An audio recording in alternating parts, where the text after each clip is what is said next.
Hello, bachon. Let's read this question. The question says, assertion. Diamond is the hardest possible substance and is a network covalent solid. Reason. All the carbon atoms in diamond are sp2 hybridized. A. Both assertion and reason are true and the reason is the correct explanation of the assertion. B. Both assertion and reason are true but reason is not a correct explanation of the assertion. C. Assertion is true but the reason is false. D. Assertion is false but the reason is true. तो चलिए सबसे पहले बात कर लेते हैं की concept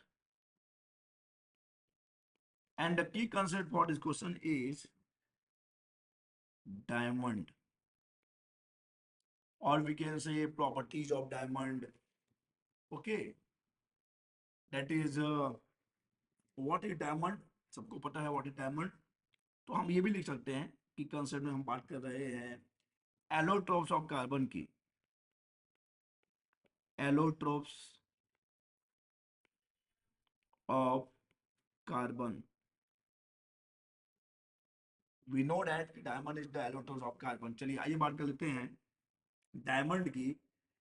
और देख लीजिए डायमंड जो है, डायमंड की अगर हम बात करते हैं तो diamond is the hardest crystalline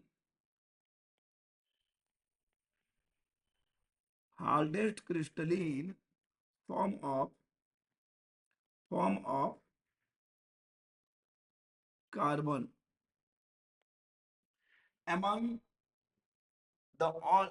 देखिए ऑल द एलोट्रोन्स ऑफ कार्बन जिसमें कि ग्रेफाइट पाया जाता है.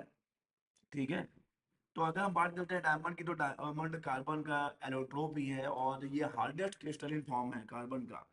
ओके, अब यहाँ पे हम बात करें कि जो डायमंड है उसकी अगर हम शेप की बात करते हैं तो इसका जो जो ज्योमेट्री है वो टेट्राहेड्रल होता है बच्चे.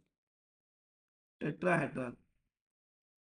और क्योंकि टेट्राहेड्रल है तो यहाँ पे हमको पता होना चाहिए कि जो हाइब्रिडाइजेशन होगा कार्बन में वो sp3 होगा, न कि sp2 होगा. तो हमारा एक कंक्लूजन यही मिल गया, देख लो कि भाई ये तो गलत हो गया. आप हाइब्रिडाइजेशन तो sp3 होना चाहिए.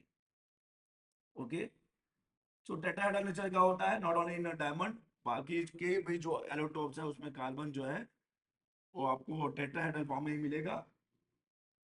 अब देख लीजिए यहाँ पर